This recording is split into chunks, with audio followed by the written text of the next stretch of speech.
Hey there. Last week, actually Friday, it was a long weekend, huh? Um, I had a group of ladies over just to have a conversation about menopause.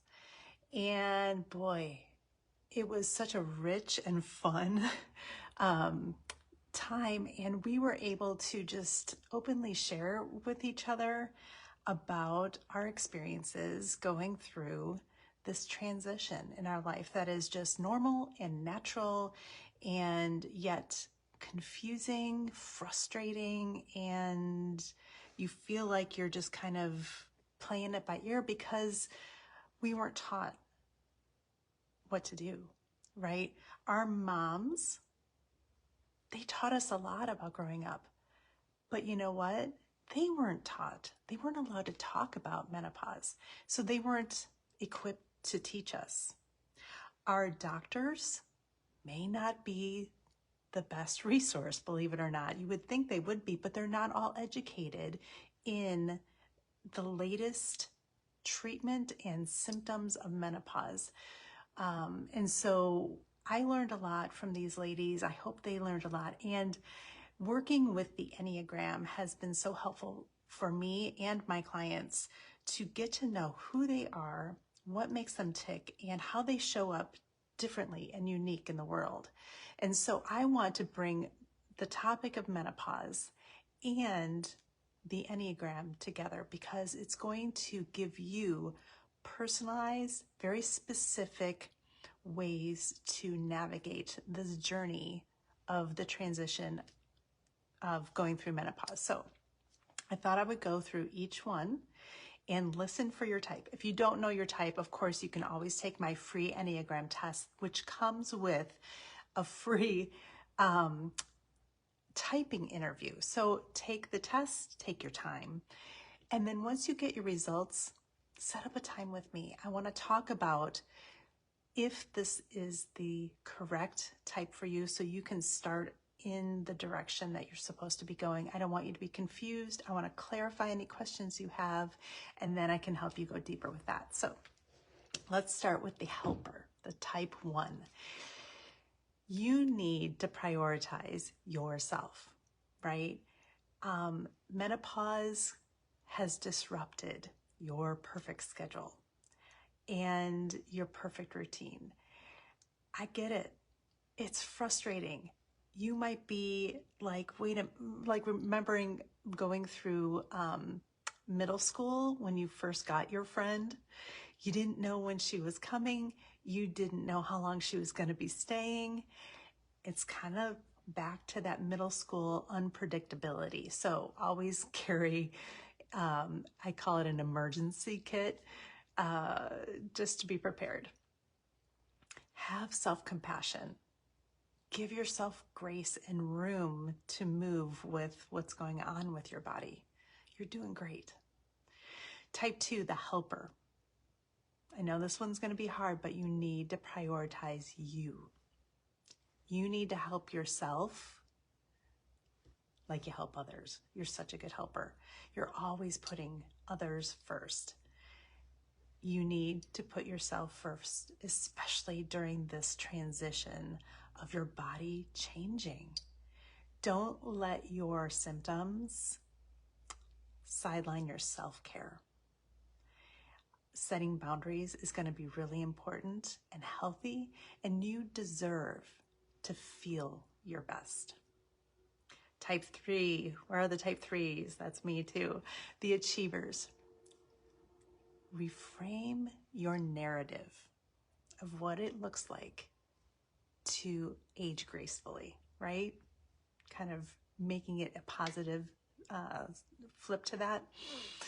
You have that go-getter spirit, right? But in menopause, that can be a double-edged sword. Instead of just kind of brushing through your symptoms or acting like, nope, this isn't happening, reframe it as a new chapter where you may have different strengths that you need to unlock.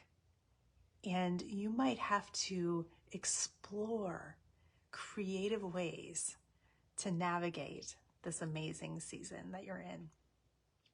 Type 3s, the romantic.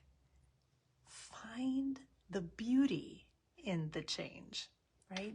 Feeling nostalgic about your youth is pretty normal, right? Menopause can be a time of deep reflection. Journaling is really helpful with this. Embrace your personal growth and find beauty in this transformative stage. Type 5s, the investigator. Find the power in connection.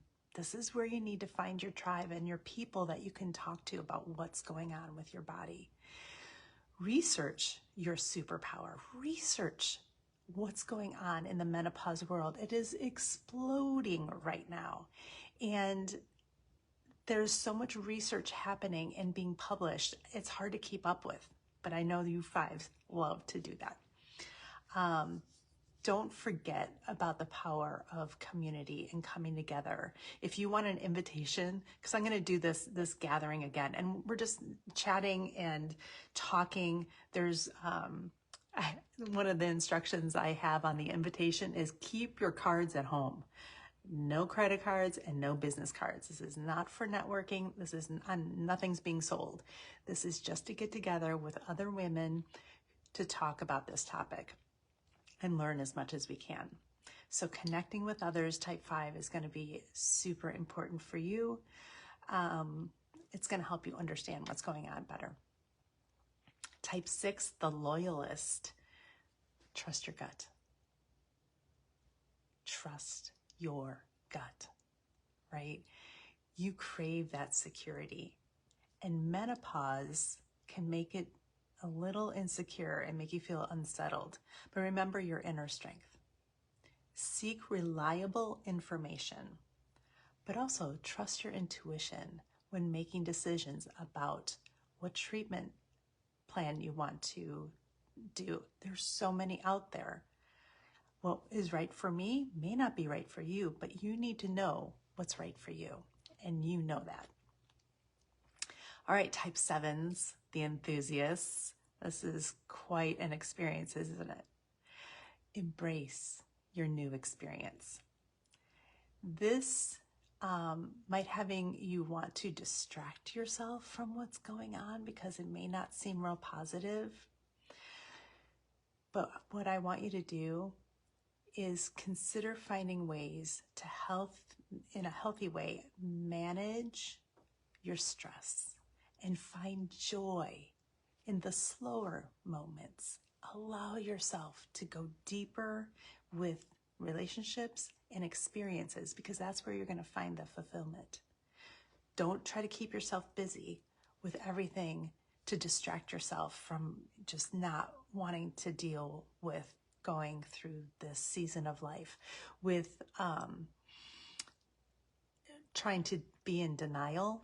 That's an easy one for you, type 7s. Embrace it. The sooner you embrace it, the sooner you will find the good things that are coming to you. Type 8, the challenger. Channel that strength. Get real focused. Be in control of your menopause symptoms. You can tune into what's going on with your body, and you can educate yourself on what's coming, but don't let what's happening to your body hold you back.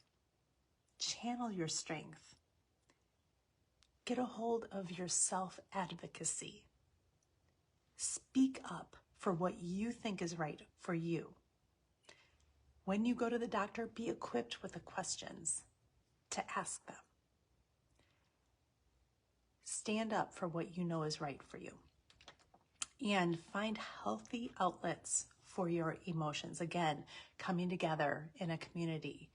And there's a lot of communities online too. There's a lot of Facebooks, and some of them are helpful and some of them leave you more confused than ever. So find the right one for you, but don't isolate yourself. You're not the only one going through this. And then type 9s, the peacemaker. Set healthy boundaries, right? You crave harmony. You crave that consistency. But don't let the fear of conflict stop you from getting the support that you need during menopause. Open communication with your friends, with your sisters, with your coworkers that might be going through the same thing. Open communication and setting healthy boundaries is going to be essential for you, type 9s. You deserve to feel your best. So, like I said before, we are all going through this season, this transition of menopause, and sometimes it takes a good 10 years. What are you going to do at that time? Are you just going to suffer and just be like, ugh, nothing I can do? Because I've heard it. I've heard women just kind of like have this like give up attitude, like, well, I just got to deal with it because that's what they've been told. But guess what? You don't have to do that. There are so many resources and there's so many options out there. And what I'm doing as I have gone through this myself, I am collecting all the information I can for you so you can be equipped and empowered to advocate for yourself. Nutrition is huge. Exercise is huge. Some women decide to do hormone replacement therapy. And some women just want to deal with the supplements. So you have to find out what's right for you. But if you don't know the options, if you don't know what's out there, how are you going to be able to make an educated decision? So that's why I want you to just message me. Find me on, obviously we're on Facebook, but find me on social media. I'm on LinkedIn as well. But go to my website, ErinSlutskyCoaching.com. Set up a time. Let's just talk. See what your options are. I might be able to answer your questions. I'm not a doctor. I am not going to prescribe you anything. I am not going to tell you what your levels are or anything. But here's the deal. I can point you in the right direction.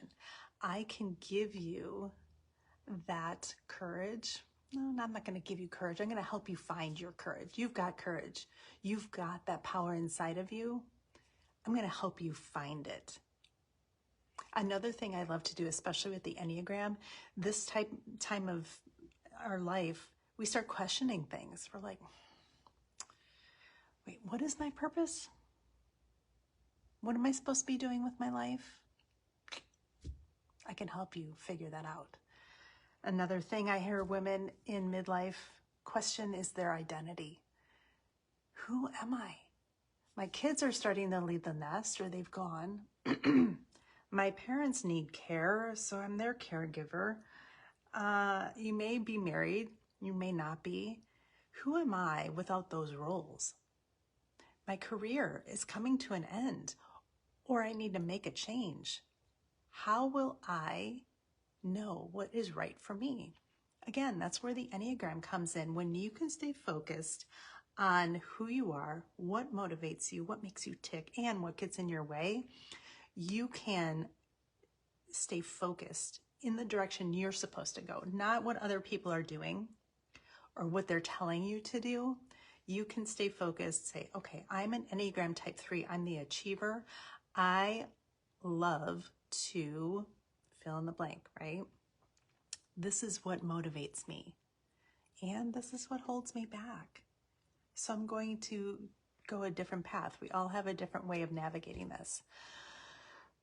Thank you. I just wanted to get this out there. I'm just really excited about talking and opening up the conversation of menopause, especially around your specific Enneagram type, because it shows up differently. We choose different routes to manage our symptoms. And again, message me. I would love to hear from you. Talk to you soon.